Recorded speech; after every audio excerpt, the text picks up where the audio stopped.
Le réseau routier romain demeure l'un des héritages les plus durables de l'ingénierie antique. Un vaste système qui, à son apogée au IIe siècle après Jésus-Christ, s'étendait sur plus de 80 000 km à travers l'Europe, l'Afrique du Nord, le Moyen-Orient, la Grande-Bretagne et une partie de l'Asie mineure. Construites principalement pour l'efficacité militaire, ces routes facilitaient le déplacement des légions, des marchandises, des administrateurs et des idées, unissant ainsi l'Empire. À partir de 300 avant Jésus-Christ, le réseau routier s'est développé de plus en plus rapidement jusqu'à atteindre une taille incroyable au IIe siècle après Jésus-Christ.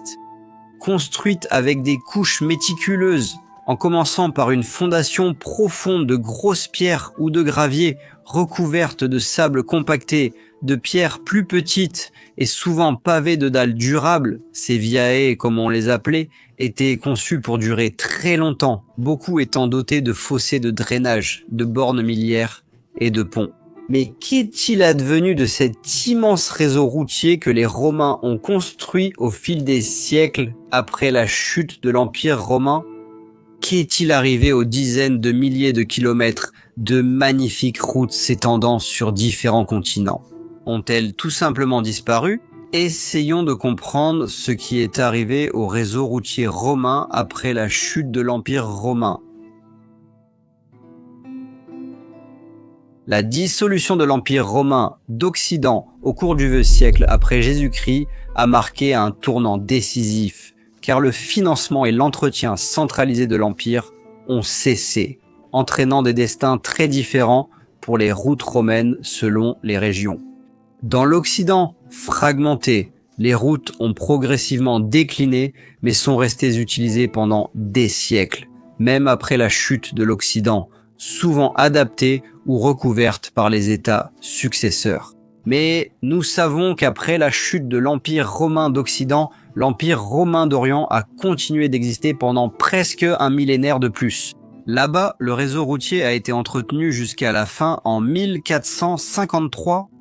En Occident, l'absence d'une autorité unifiée après, en fait, le début des années 460 de notre ère signifiait que l'entretien des routes devenait sporadique et localisé. Les royaumes barbares tels que ceux des Wisigoths, des Ostrogoths ou des Francs ont hérité de l'infrastructure, mais ont privilégié la défense à l'entretien, ce qui a entraîné l'érosion, la prolifération de la végétation et même la réutilisation des matériaux des routes pour des fortifications ou d'autres bâtiments. Après la chute de l'Empire romain d'Occident, le commerce à travers l'Europe occidentale a fortement décliné en raison de la rivalité entre les royaumes germaniques, du manque de sécurité engendré par ces États successeurs germaniques souvent en guerre et de l'émergence d'un commerce beaucoup plus localisé. Cela a déplacé le commerce principalement vers les rivières et les côtes, ce qui a accéléré l'abandon des zones isolées. Mais la durabilité des routes a permis leur utilisation continue. Leur alignement rectiligne et leur base solide les rendaient préférables aux alternatives boueuses, même en mauvais état. À partir du début du Moyen Âge, donc essentiellement après les guerres gothiques de 536 à 560 après Jésus-Christ, de nombreuses routes romaines ont servi de routes de pèlerinage ou de chemins locaux, évoluant parfois en voies médiévales. Les preuves archéologiques montrent que, bien que les surfaces se soient dégradées, les fondations ont souvent survécu, influençant la construction de routes ultérieures pendant la Renaissance et même pendant la Révolution industrielle. Sans surprise, l'Italie, cœur ancien de l'Empire romain, a connu la plus grande continuité. La Via Appia Antica, construite en 312 avant Jésus-Christ et s'étendant de Rome à Brindisi, illustre bien cette résilience. Après la disparition des derniers empereurs romains d'Occident, elle est restée une artère vitale pour les souverains ostrogoths, comme Théodoric, qui a même ordonné des réparations pour préserver sa connectivité. Des sections proches de Rome ont été utilisées pendant des siècles après la soi-disant chute, même si, bien sûr, les parties rurales ont souffert de négligence et de l'extraction de pierres. Aujourd'hui, des segments préservés avec le pavage basal d'origine sont encore praticables dans le parc régional de la voie appienne, utilisée par les touristes et les habitants, démontrant plus de 2000 ans d'utilisation quasi ininterrompue. Un autre exemple est la Via Flaminia et la Via Amerina, toutes deux reliant Rome à Ariminum, l'actuel Rimini. Ces routes étaient extrêmement importantes car elles constituaient la principale liaison entre Rome et Ravenne, les deux villes les plus importantes d'Italie au début du Moyen-Âge. La Via Flaminia et la Via Amerina étaient bien sûr, comme pratiquement toutes les routes d'Italie, constamment utilisées à l'époque d'Oroacar et dans le royaume ostrogoth. Mais ces routes devinrent particulièrement importantes à l'époque de l'exarchat de Ravenne, de 584 à 751 après Jésus-Christ.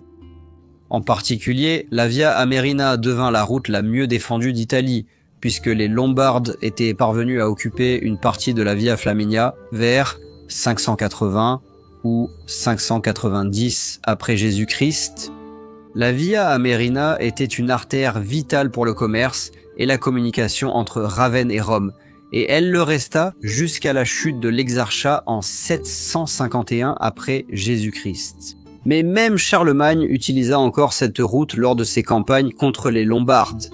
Des portions de la Via Flaminia sont recouvertes par l'autoroute moderne SS3. Donc certaines autoroutes actuelles suivent encore les tracés des anciennes routes romaines.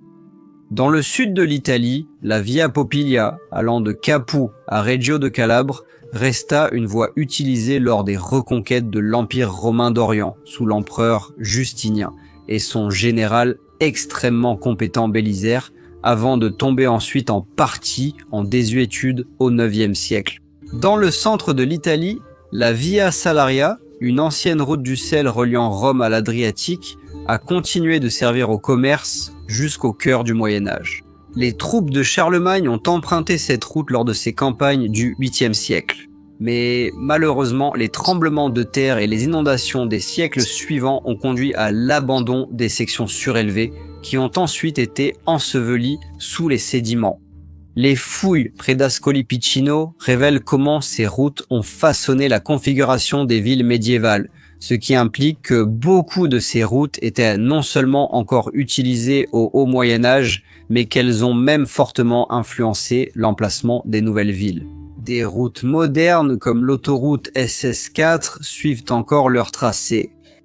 En Gaule, les routes romaines comme le réseau de la Via Agrippa, rayonnant depuis Lugdunum, l'actuel Lyon, étaient cruciales pour la consolidation franque sous Clovis. Elles étaient donc très fréquentées par les Francs.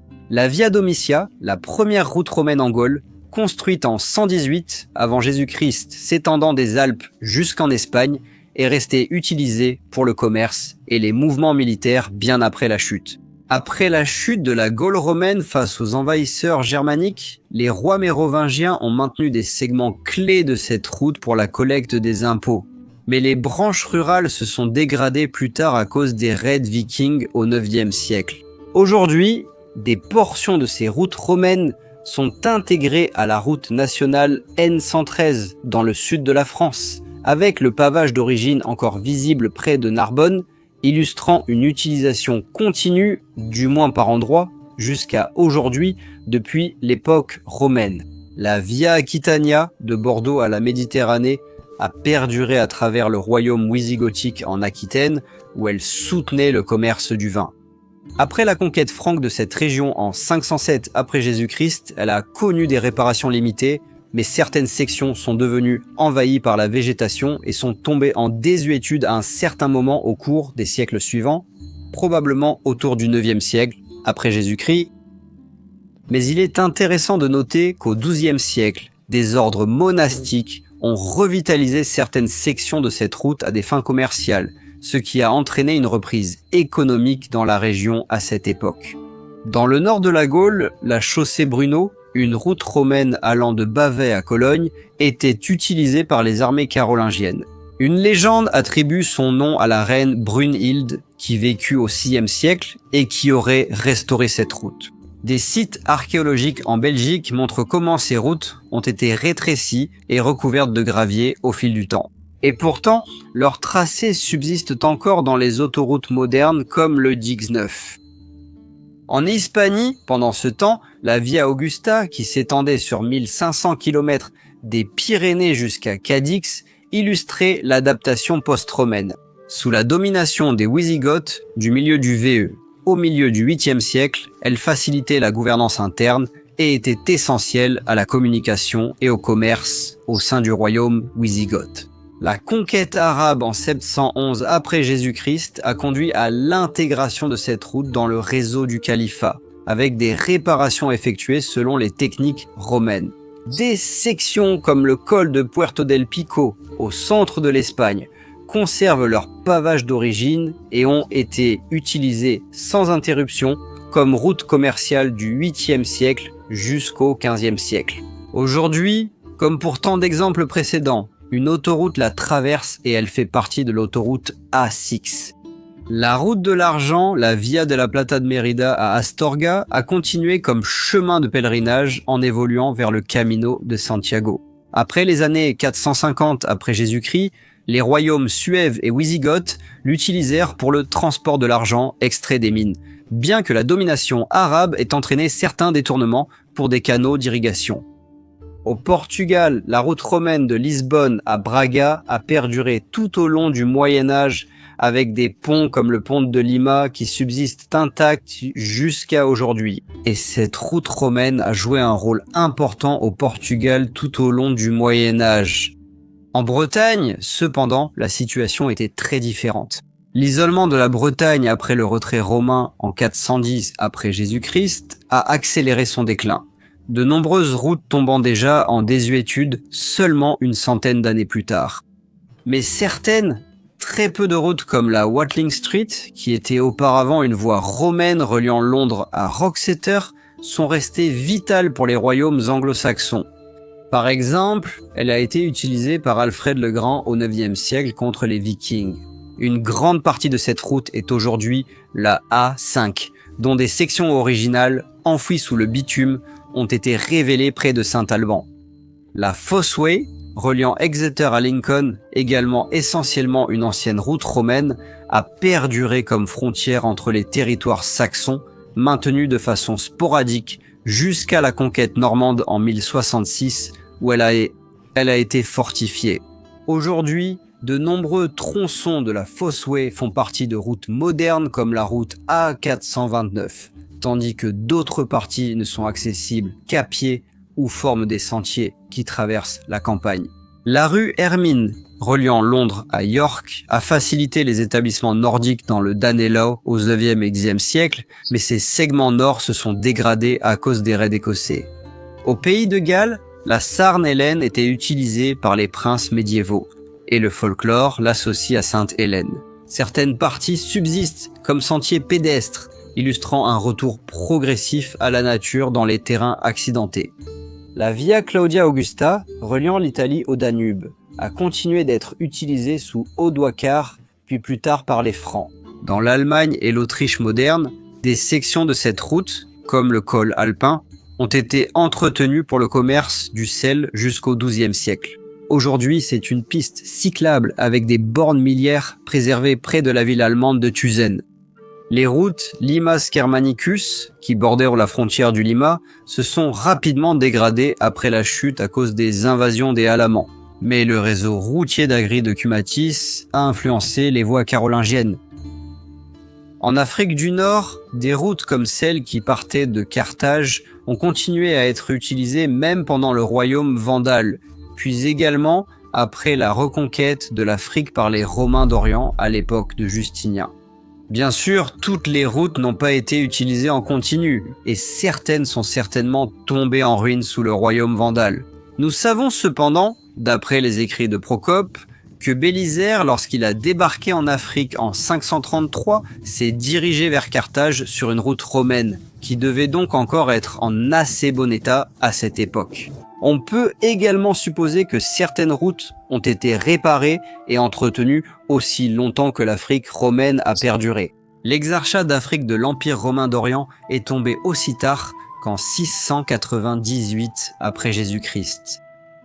Mais on peut supposer que même sous le califat, certaines routes étaient encore utilisées dans une forme pratiquement inchangée.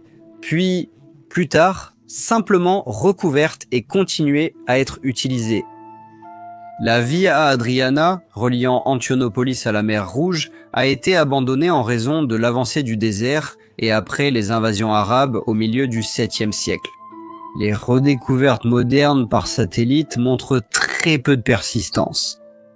Au Levant, la Via Maris, qui était une route côtière, a continué sous la domination de l'Empire romain d'Orient, mais a été modifiée sous le califat omeyyadé. Certaines sections en Israël sont aujourd'hui des autoroutes, mais les routes romaines intérieures de cette région se sont rapidement détériorées à l'époque du califat omeyyade. Mais nous savons que, tandis que l'Occident s'est fragmenté en de nombreux royaumes et nations rivaux, l'Empire romain d'Orient a continué d'exister pendant encore plusieurs siècles. Il est donc naturel que les anciennes routes romaines aient continué à être utilisées là-bas. Notamment, certains empereurs comme Justinien ont financé d'importantes réparations routières. La Via Egnatia de Dyrrhachium à Constantinople est restée essentielle pour les croisades et le commerce jusqu'à la conquête ottomane en 1453, avec des sections dans la Grèce et la Turquie moderne qui subsistent encore en grande partie intactes. En Anatolie, des routes militaires comme la route des pèlerins vers Jérusalem étaient entretenues face aux menaces perses et arabes, et elles ont soutenu les armées romano-orientales jusqu'à la 4e croisade en 1204 après Jésus-Christ. Après la chute de Constantinople en 1453, les Ottomans ont continué à l'utiliser.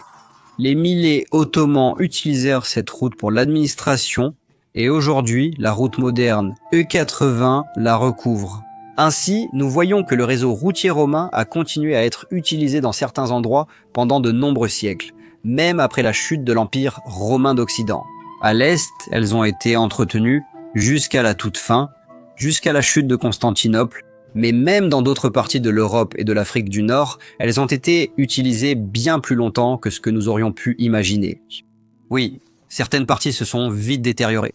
Certaines parties ont été envahies par la végétation, recouvertes de terre et oubliées. Certaines parties des anciennes routes romaines qui étaient tombées en ruine ont même été utilisées comme matériaux de construction, parfois pour bâtir de nouvelles villes entières. Et d'autres parties ont simplement été construites par-dessus et, de façon fascinante, sont encore utilisées d'une manière ou d'une autre aujourd'hui. Peut-être avez-vous vous-même déjà roulé sur une route romaine sans même vous en rendre compte.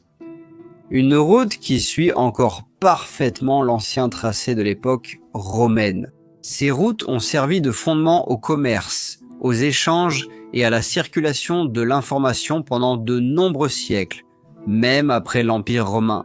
Et ainsi, on peut à juste titre dire que notre civilisation moderne est bâtie sur le travail même que les Romains ont accompli auparavant. Le réseau routier romain témoigne de l'ingéniosité et de l'impact durable de la civilisation romaine. Merci beaucoup d'avoir regardé, chers amis de l'histoire romaine. Un merci tout particulier à nos membres Patreon et YouTube, car c'est vraiment grâce à vous, chers amis, que je continue encore à faire des vidéos sur cette chaîne. Merci beaucoup. Et si vous voulez en savoir plus sur d'autres technologies romaines, vous pouvez regarder cette vidéo dans le coin supérieur droit. Mais si vous voulez en savoir plus sur la Bretagne après la chute, vous pouvez regarder l'autre vidéo dans le coin inférieur droit. Je remercie encore tous les amis de l'histoire romaine, Gratias Tibiago et Benevalite.